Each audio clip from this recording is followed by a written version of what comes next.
Yes, there's cyber risk and threats, but there are huge opportunities that come with that. All things we just discussed, in the medical area, the medical Internet of Things, being able to specifically target a treatment to a patient. I think those are huge improvements, and smart devices, you know, and of course, I think our task is really, or our challenge is to work together. And it's always just not law enforcement. That's the CSET community, that's industry, that's academia, that's civil society. Everybody come together to make sure that we actually turn that into something, a secure and safe cyberspace.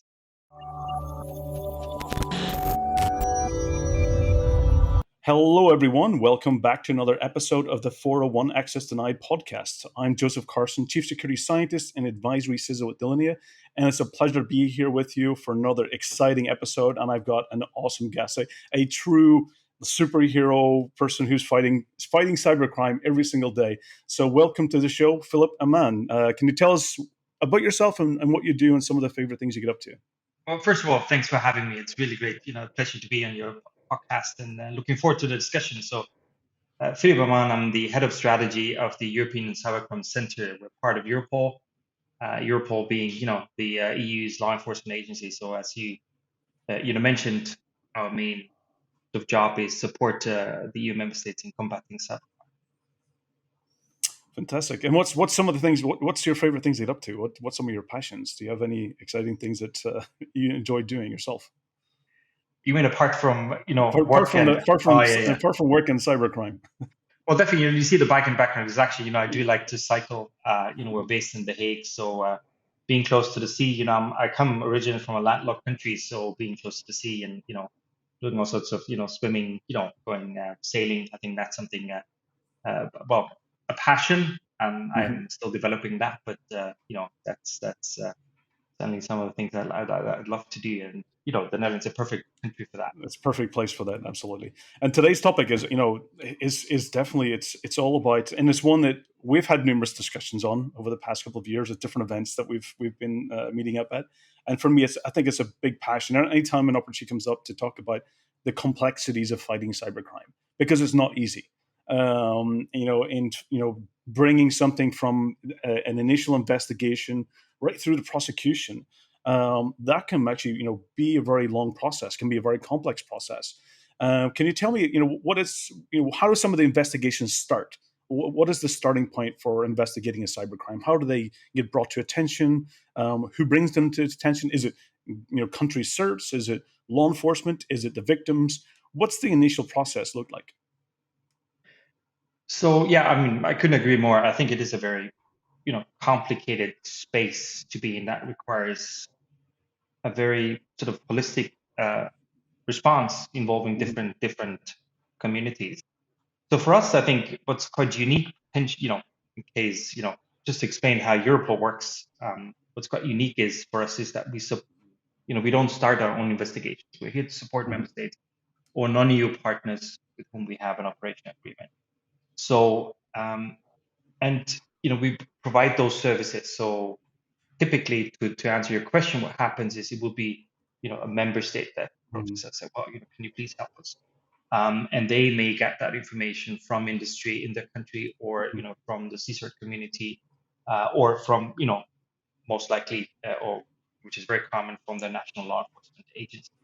And what you typically have is, especially with cybercrime, it will involve 2 or more countries, which is one of the criteria for Europol to become active.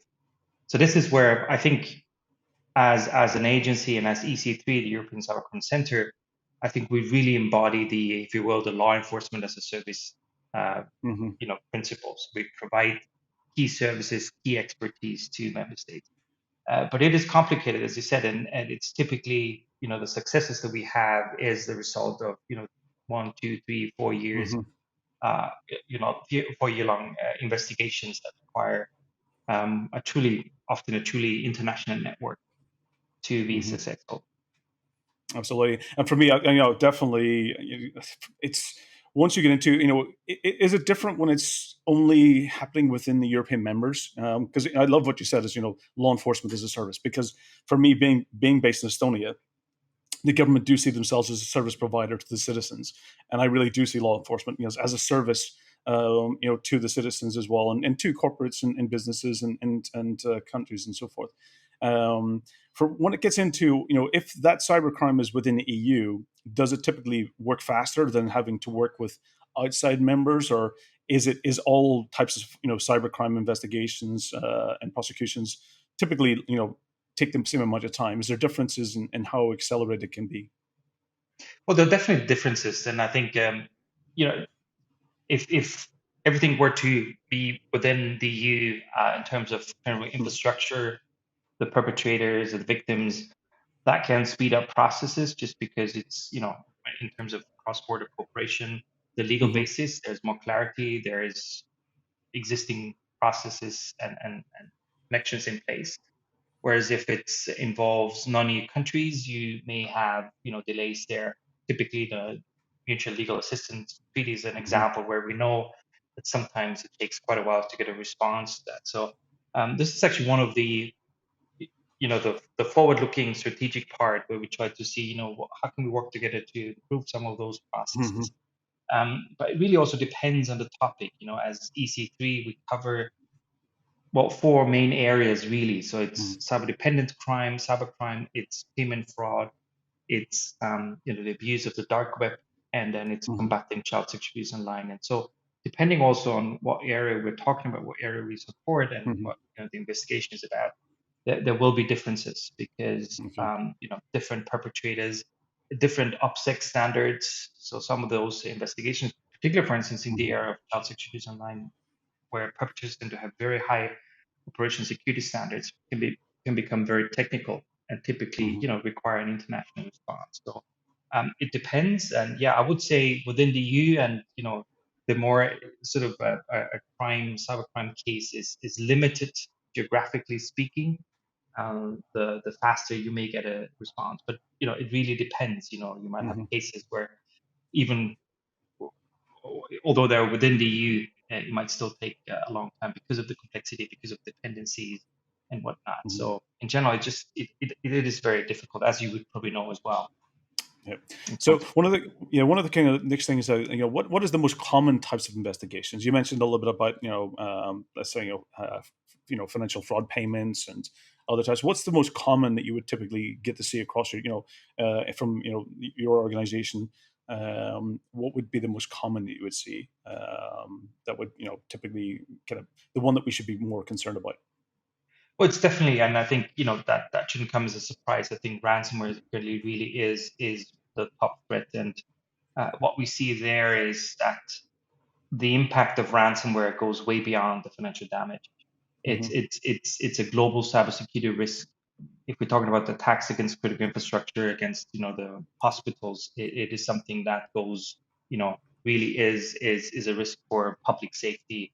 Where everybody's life, can be threatened by or impacted by a cyber attack. If you think about, attack against a hospital. Hmm. So this is really the top list, which also means that we support a lot of investigation in that space. We also work in different coalitions and networks Hmm. that try to come up with a response, with a coordinated response, not just at the EU level but also globally. So I think that's also very important. But then there are other, we shouldn't forget there are many other types of criminal activity as well. We see a peak, a tick, uptick in mobile malware, and I think that just Hmm. reflects how we use our phones these days. And obviously criminals will react to that. We still have a lot of CEO fraud, business email compromise, Hmm. where we also see criminals now abusing AI, artificial intelligence, to emulate Yeah. the voice of The CEOs. So that's voice and videos is it, on the uptick is very much, yes. absolutely, and I think so. Those things are no longer the future. This is happening already. So then obviously we have, unfortunately, in the area of child sexual abuse online, Hmm. significant increase in the production and distribution of material, of child sexual abuse material. Um, yeah, the payment fraud, I think, still Hmm. card not present fraud, credit card fraud, huge problem, but also attacks against ATMs, logical Hmm. attacks. So it's really a whole range of problems and challenges that we face, but definitely for the time being, ransomware really tops them for sure.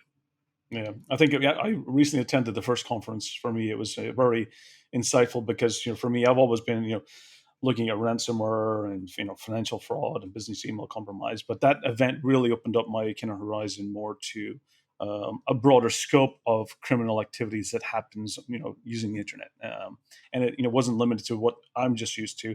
As you mentioned, child sex abuse. For me, that was pretty shocking about the extent, and especially how it's accelerated over the pandemic as well. That was quite shocking, and having anyone who has to work in that type of environment to investigate, and I think that's a difficult job to be doing. Can definitely lead to trauma and stress in some of those environments. So for the people that's working to bring those cases to prosecution and basically and fined, because it's not just they're being abused, but they're also being trafficked as well, and they may not be with the parents. They may be basically trafficked across multiple countries. So some of that was quite shocking. Absolutely, one of the things I loved, I loved Miko's recent comment that he made. It was that he basically quote out saying that we're no longer securing computers. That's a thing of the past. What we are securing now today is society and the digital society. To your point, it's about everything that we do day to day is based on technology, whether it being you taking a bus or traveling somewhere or purchasing something or doing online shopping, communicating with friends, or even going to, for example, medical, surgeries and appointments. Everything today is touching technology, and the severity. I think for me, one of the memories that I've had was, what's my worst nightmare? And I think the impact that technology can have is, that can actually result in deaths. Is that something that you would see? Have you seen any evidence of that today, or is that something that is directly related or indirect? What do you see in that area? Well, first of all, I couldn't agree more. I think it is. I'm old enough to, when I used to go online, you had two computers screaming at each other, so it was a very conscious step you had to take to be online. And then, it was definitely the Wild West back then, but maybe less, definitely less criminality, I would say. Mm, Um, but now, of course, now we have a situation, as to your point, where being online is the norm, and a lot of times you don't even recognize that anymore. We have mm, devices around us, or on our body, or within our body that are connected to the internet. So I think in that sense, obviously, we create new dependencies, new quote unquote critical infrastructure. Now, I remember, back in 2014, every year we publish our mm, Internet Organized Crime Threat Assessment Report, which looks at, the cybercrime landscape in the EU, what has happened in the last 12 months. We're trying to predict the future, and then we sometimes have a little bit of exotic topics where, in 2015, I think we already spoke about quantum computing and the mm, implications of that and artificial intelligence. But I remember in 2014, so the first time we published it, and it was obviously very exciting for us.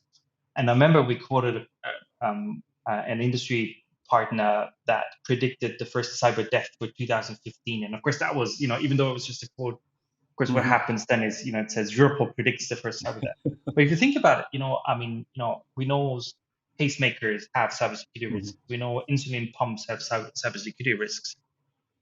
Of course, it's possible that you could, tamper with those devices, and potentially there won't be any logs. So it's very hard to actually to prove that. So to your point, I think, it's likely it could have happened. Maybe we haven't seen it. We have, of mhm. course, and then we had, speaking of ransomware cases, for instance, in Germany, where a Yeah, patient had to be transferred from one ICU to another ICU because of a ransomware attack. I think there wasn't a causality, but there was certainly a link to that, and so this correct. is this is a very, very likely scenario. And yeah, Absolutely. it is about keeping society safe. It's no longer just an IT problem. Absolutely. I mean, it brings back a lot of memories that for me, having managing large IT systems over the years. And I definitely think there's a big difference between having a direct fatality related to, a very targeted type of attack, that we'd be using technology and directly, target someone. But definitely, I think there's been a lot of cases of probably indirect, such as as you mentioned, the case in Germany where, a ransomware attack brought down a certain service, and they had to be retransferred to another hospital for that procedure. I've seen over the years. I mean, I myself, I was responsible for the Northern Ireland ambulance service for a period of time, And for me, if those systems were down for longer than 23 minutes, people died because that was the measurement of SLA that we had. That basically, if an ambulance wasn't able to get to a patient within that amount of time, the average would be that the potential casualty as a result of that. So if you think about just emergency phone lines, critical systems, if we weren't able to get an ambulance to the address, or the system that we were looking for let's say GPS positioning was not available, how could we find that person? So there's a lot of systems we heavily rely on. The postal records, the medical records, the GPS location, the communication side of things.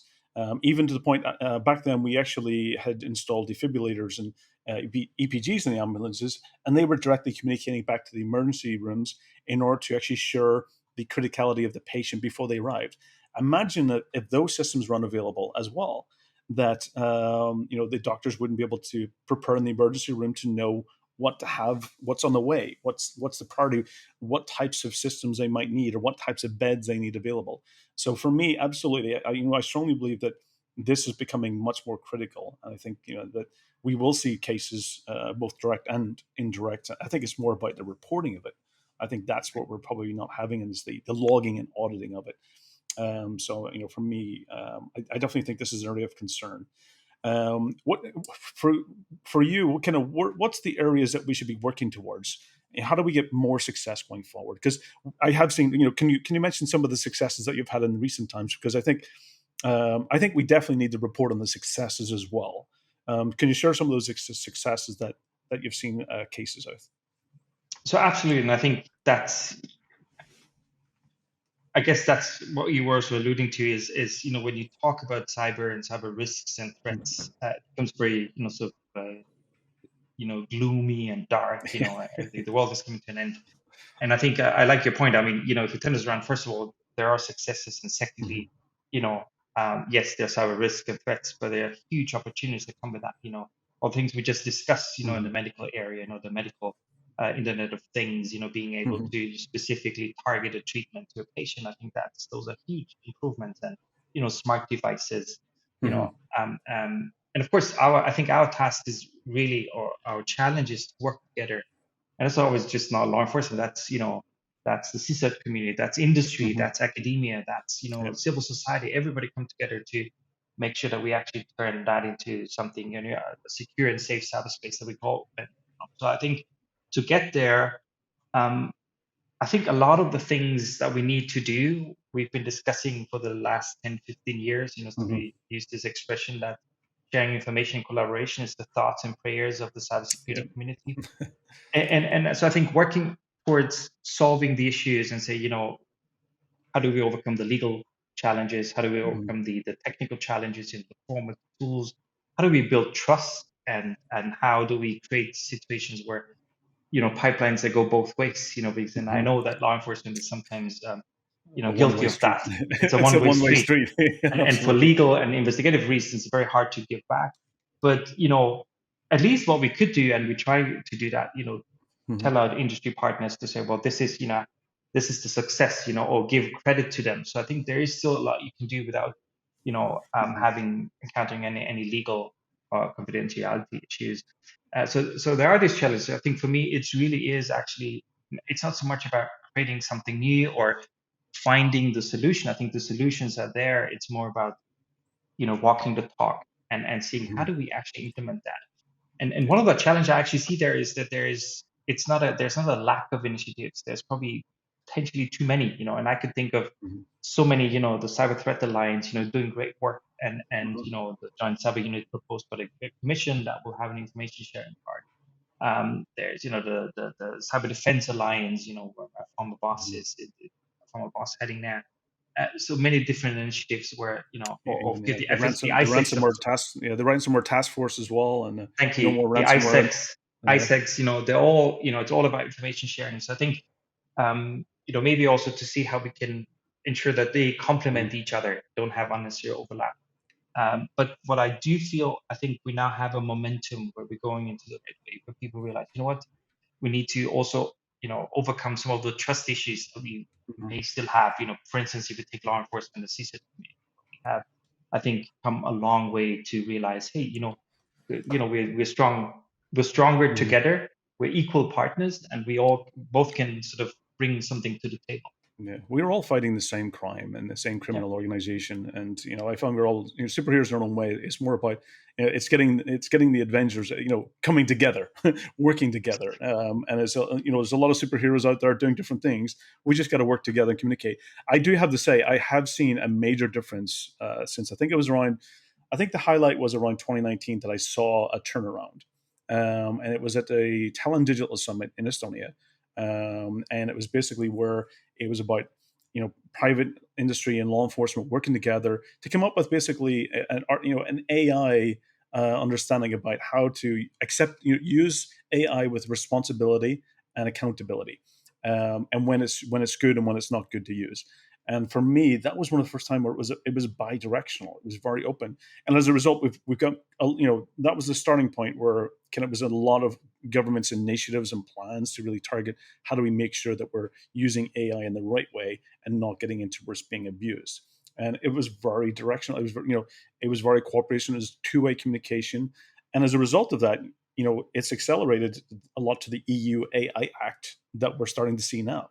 I also, was it also mentioned to Chris Krebs recently. I commended him and his initiative with the CISA in the US as well, where they started actually proactively sharing intelligence information in order for the community to try and defend together. So for me, it was, I remember even recently hearing a talk from one of the FBI, was it officers as well, where he said, they've been listening for 100 years, and now they're struggling to get to the point where they're starting to talk more, and Right. that's a new direction for them. For me, I definitely in the last couple of years, it has been more cooperation rather than that one-way communication. And I think even with Europol as well, I think definitely I'm starting to see that ability to start working together and make sure that we can reduce the safe places for criminals to operate, and bring those prosecutions to a faster closure as well. So Absolutely. You asked for examples. I mean, Emotet mm, takedown, I think that was a great yes. example. Yes, it's coming back, but the sort of the race continues to be that way. But I think that sort of really brought together industry, Mm-hmm. CSET community, law enforcement, the cryptocurrency community, if you will. Mm-hmm. All the different partners. It was a long and complex investigations, but at the end, a huge impact, or Flubot, another example Mm-hmm. recently. And what we saw there is also, you know, it's not always law enforcement. It's, well, quite often potentially, industry or, CISO community or academia that may have a Mm-hmm. solution, and then it's all about sharing that solution within the community. Mm-hmm. So to your point, I think that's really has improved. But the reality, of course, it is it takes a lot of resources, and it's one case at a Mm-hmm. time. And of course, we prioritize those are high value targets that typically will have a huge impact, or we hope will have a huge impact Mm-hmm. on the cybercrime ecosystem, as it were. But How, how, Yeah, absolutely. How, yeah, how critical is it? One of the things I've seen in the last couple of years, especially when you get to ransomware service or even organized crime now entering into this space of cybercrime, it's becoming an extra part of their let's say business model per se. And you started seeing a lot of criminals getting into specialization. How is that impacting where a cyber criminal can go and say, I will get the access. I will purchase it from this criminal gang. I will go and buy this type of ransomware or malware from this, malware creator. I will use another help desk organization to do the communication. I will use this cryptocurrency in order to do the funneling and cleaning the money trail. How is that impacting the investigations where you're no longer just dealing with one, central organized crime, and you've got many different elements? well, obviously, I mean, as you said, it lowers the entry barrier for a lot of criminals, and if you start with sort of, I would say, the sort of the low tech services, in the sense, Mhm. think about distributed denial of service attacks, where you can, purchase booters and stressors online, and Yeah. for a small fee per month, everybody without any technical knowledge can attack, any kind of website, Hmm. and so that's a problem because that, opens up the dark side of the internet, if you will, to everyone. And then if you get Hmm. into the more, as you just described, more specialized services, it definitely had an impact because it means that, um, criminals get more, it becomes more professional, if I can Hmm. put it that way. Attacks are more, you know, harder to defend against, because, and take another example, counter AV services, counter Hmm. antivirus services. One of the examples of the services that, you also mentioned as part of the crime as a service model, where, if I've developed my malware, I can actually use that service to check whether the Yeah. current, AV tools in the market will detect it or not. And of course, that means, if they don't, you have some degree of confidence that, you will remain potentially be undetected. Hmm. So that's a challenge. It also means, we see a significant grow in scope, in financial damage, in Hmm. volume, especially when we talk about high volume, low value Hmm. attacks. This is from an investigative point of view a huge challenge because we don't have the resources to focus on those. So that's where Hmm. obviously prevention and awareness disruption becomes hugely important. And we do a lot of those activities as well. You mentioned no more ransom. Yeah. But if you turn this around, what is the positive thing? Well, you may be able to focus on certain key services that facilitate or Hmm. power the crime as a service model. And if you take those and target those and disrupt Hmm. those, that may have quite a significant impact on the rest of the ecosystem. So it also gives you opportunities, obviously. Yeah. Look at this from a massive ecosystem supply chain and targeting the critical mass parts that most of those smaller entry level criminals are taking advantage of. If you take down the supply chain, then everyone will fail in that ecosystem. Exactly. So I Yeah. think that's probably one of the key things. What types of resources that you need to help kind of moving forward? Because we do have a massive skills issue and resources are hard to come by. What types of skill sets and resources is your organization need and looking for?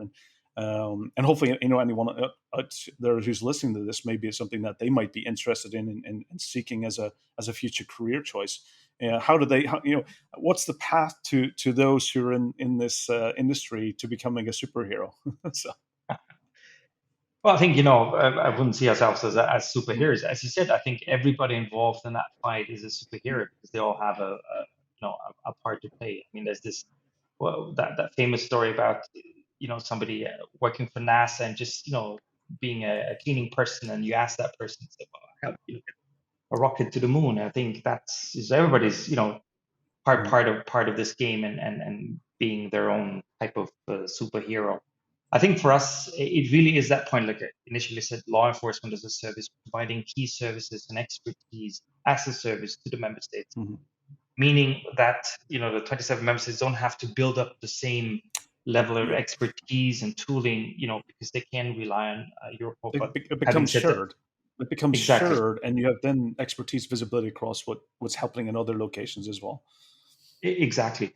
Plus, I think, we do provide these sort of network of networks. So Mm, leveraging, the power of the network. So we have, as EC3, the European Cybercrime Centre, we have 3 advisory groups with about 70 mhm, top-level experts from the security industry, from the banking sector, and from the telecommunications sector. And we work with them, on those issues. And it could be, related to investigations, it could be operational, technical, it could be related to capacity building, or it could be a policy related issue where we mhm, try to find, or inform discussions at that level, really depending on what the issues are. So I think this leveraging effect is also something that really I would think, is a service to member states. So for us, it's different profiles really. I think, mhm. very technical, related to digital forensics, operation experience, people can do run investigations, analysts, but then also people who are, aware of policies and sort Mhm. of, can work in that space. So it's a range of different profiles that need to come together to be successful. And I think, Absolutely. looking at law enforcement, I think. those colleagues, they I think now, we're seeing new generations coming up that, have Hmm. been always, be exposed to a digital environment. So I think they're probably potentially more equipped to, Hmm. be able to work in that field. But having said that, I think equally we've seen a lot of other colleagues, been in the field for a long time, that they've been able to scale up and skill up. And then of course you have that combination of technical expertise and long-standing investigative experience, Hmm. which is equally important. I think we talk about artificial intelligence and tool support. At the end of the day, we need to have human beings look at the data, make sense of it, Yeah. analyze it, and use their investigative experience to Mass reduction is what AI is all about. Is let us right. focus on the things that's the most important things, and try to get rid of the noise. Definitely, it's. I've had a lot of fun discussions around that topic in recent months. If the audience, some of the audience who's in this industry or looking to get in the industry, where would they go to see what positions are open at Europol cybercrime? Well, I think a lot of our positions obviously would be, especially in the operation department, would be sort of law enforcement only. So that's for law enforcement colleagues who are interested in ideas. So it would be analysts, specialists in different Hmm. areas. Obviously, the European Cybercrime Centre is just one of the centres established at Hmm. Europol. We were the first one in January 2013. Well, we have the latest one is looking into financial crime. We have one dealing with counterterrorism. So really, Hmm. a range of different profiles and crime areas that where we look Hmm. for colleagues. But then we also have, a very large ICT department, as you would imagine. So we're also looking for data analysts, Hmm. just ICT people with a strong ICT profile. So the whole range, check out our website. I think there's a whole Check it range out. of interesting We'll definitely profiles. make sure to get the website in the show notes for Please do. sure, so that Yeah. people can go directly to. One of the questions I've got is that because you know Europol's one that I've worked with for many years, and also even the NATO Cyber Defense Center of Excellence and other CSERTs across the world. And as you mentioned, it's all about cooperation and working together. And one that was recently interesting was around the Department of Justice in the US had released their new strategy about tackling ransomware and cyber terrorism, cyber crime. What's your thoughts on the strategy that they put out, which is really taking a more offensive approach than what they've done historically? Is that something kind of that we should all be looking at, or is that something they'll be working together with other international? Because as you mentioned at the beginning, a lot of these crimes are cross border. They're not typically, and I was always a bit worrying about when you start taking the offensive side. It means that you definitely can't leave that to private industry to carry that out. I prefer to have the law enforcement or the agencies in countries that are authorized to do that, because you never know when a proxy or a country that's also a victim is being abused. So, what's your thoughts around that type of initiative? Well, so I think first of all, just so as a caveat, that was not something that Europol will be involved in. I mean, we support Mhm. member states, so they lead the investigations. We support them. Mhm. I think as a general point, as you just mentioned, I think taking offensive steps, I think it comes with a lot of risks. As you Mhm. said, it can be misinterpreted. Interpreted. There might be unwanted side effects, knock-on effects that Yep. you can't control. So, I think in that regard, I think it's a very risky strategy. Again, Europol wouldn't be involved in that. Mhm. Now, specifically on the strategy you mentioned, I think we noted with interest, to put it that way, that there was it seemed the way I understood it was there's a sort of a priority given to disruption and Mhm. taking down critical infrastructure over potential prosecution. So the way I read it is like, well, if we have a chance to disrupt the infrastructure, the current business model, and take the risk that we, tip off the criminals, that's gonna be the priority. And that probably was informed also by the fact that, we do see criminal safe havens, and that's Yep. that's I think a reality for any kind of cybercrime investigation, is that, apart from the technical challenges, the cross-border challenges, the legal challenges, even you get to the point where you identify the perpetrators, the criminals, they may be sitting in jurisdictions that are less cooperative, and so you That don't get to them. Yeah, that it So, might be not even considered a crime in those countries because the laws are so essentially, old and outdated and still from the 80s and 90s. yeah. So I think then that's so I think it's certainly a very interesting Mhm. strategy. But like I said, for us, that's not something that Europol would definitely not be involved in. And I personally definitely see a lot of risks that come with it. And so, if a country were to take those steps, I think you really have to have a very good understanding of, the pros and cons, as it were. Yeah, What you you gain have in to be that space. accountable and Absolutely. responsible Yeah. when you take those types of actions, and it should, maybe be considered as a last resort overall. Because for me, I think prosecution should always be the primary objective, and offensive is the last resort when you've run out of all possible options, including policy and Diplomacy. political Yeah. side of things. Yeah, for me, I think those should always be the primary, because the offensive measures are temporary measures, because you're just limiting, you're just basically pushing them down in the future, until they set up new infrastructure and redo it again, because people have backups, not just the good organizations and the good people. The criminals also have backups as well, and we should suspect that they can restore those and recover. One of the things you just mentioned on it, it's definitely a passion of mine, is less safe havens. For me, that would be the measurement that we should be looking at as a primary measurement, is because the less safe havens that these perpetrators can operate from, I think the more safer digital society we get. If you look at even just the likes of North Korea, for example, while they can't operate those activities from within the country, they tend to operate from other countries that are, let's say, more connected, and give them the bandwidth and the ability to operate. But again, countries that may not have cooperation. For me, it's all about going back to the cooperation, transparency, working together, that and kind of getting rid of most of those safe havens, so that putting pressure on governments to cooperate and not allow cyber criminals to use their infrastructure to attack others. What's your thoughts around that approach? Is it? Well, I think, like I said, I think, we need to work together to make cyberspace safer and more secure. Mhm, Meaning, we need to address the criminal abuse, we need to address criminal safe havens, and see how we can collectively, find address those mhm, issues. I think for us, obviously the EU has, I think it's quite effective, very effective, is the cyber diplomacy toolbox. With the different mhm, um, measures and options that the EU has to respond to that, and use them in that context. But like you said, I think it's like with any kind of sort of global issues, the community needs to come together and see, how do mhm, how do we address that?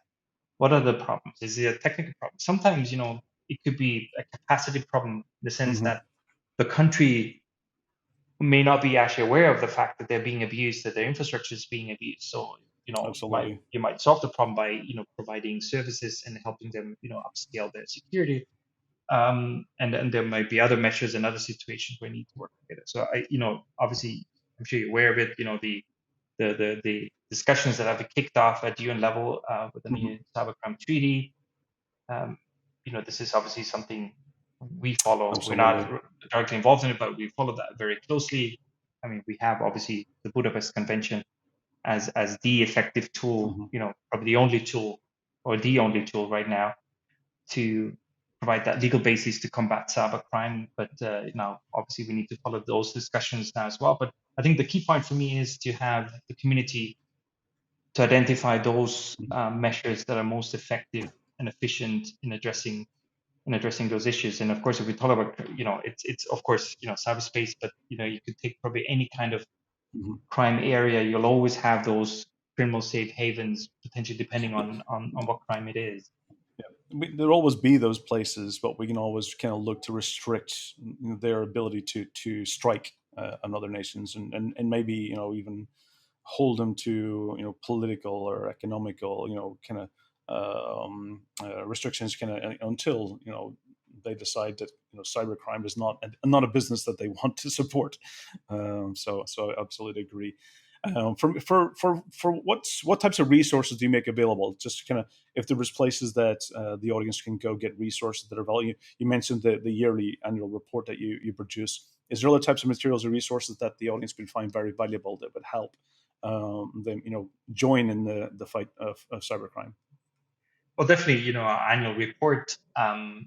which we publish on our website. So all these reports I've mentioned are on our website. We've not too long ago published a report on the criminal uses and abuses of artificial intelligence together with Unicre and Trend Micro. That's on our website. And then more recently, we had a dedicated report on deepfakes in law enforcement. Okay. That was I think. coordinated by our Innovation Lab. We recently had a workshop on the metaverse, policing the metaverse, so looking into that as well. So that's also something we try to do, sort of, become more Mhm. proactive, look ahead, get ahead of the curve. Take cryptocurrencies, for instance. We had our annual conference this year on cryptocurrencies was dedicated to decentralized finance. Mhm. And it's quite amazing to look at that because you go like, well, a normal cryptocurrency transaction is the default. We all need to Mhm. know, also law enforcement, how to investigate that. But the future is already here. Again, we're talking Mhm. about, smart contracts. We're talking about liquidity pooling. We're talking about new concepts, tokens, Mhm. and they're being abused. We see this, so that means, again, a huge challenge for law enforcement, but also industry, I suppose, to scale up and, you be ready and work together. So we also have reports and conferences in that space. We have, Mhm. also which is probably, I think definitely linked to our discussion. We not too long ago, together with Professor Mary Aiken, we published Yep. It's with amazing. our executive I love director the yeah. the, I the, love the cyber. Miri's input on the CSI cyber. That Yeah. was one of her is amazing. And So- she congratulate Miri for getting the keys to Dublin, which is absolutely. fantastic award. So for Miri, congratulations. We do applaud everything she does to the community. It's Absolutely. definitely well. But we published together with, and supported by our executive director, a position paper called the Cyber Blue Line. So the idea Hmm. was to, it's sort of more sort of a general strategic position paper where we talk about, where do you draw the line, the blue Yeah. line, what's the role of law enforcement? And it shouldn't come as a surprise that also that calls, the position paper calls for a discussion. Hmm. It's again, it's not up to law enforcement, it's up to industry, Hmm. to set the standards, create those realities that we all have to live with.